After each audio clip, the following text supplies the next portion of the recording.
لإخفاء المتابعين في الإنستغرام نهائياً، يجب أن تكون قمت بتحديث تطبيق الإنستغرام إلى آخر إصدار.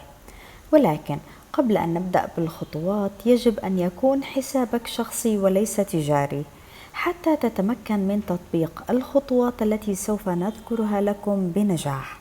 ولكن قبل البدء بالشرح، ادعمنا بلايك على هذا الفيديو. الآن الخطوات كالتالي: افتح تطبيق الإنستغرام، انتقل إلى الصفحة الشخصية، اضغط الخطوط الثلاثة الموجودة أعلى يمين الشاشة، اضغط على الإعدادات Setting.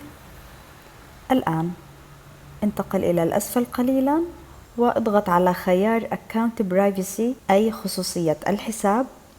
هنا يجب أن تقوم بتفعيل الحساب لجعله خاص وليس حساب عام، وتضغط على خيار Switch to Private تحويل إلى خاص. تمام، الآن أصبح حسابك خاص. الآن لا يستطيع أحد مشاهدة أو معرفة المتابعين في حسابك.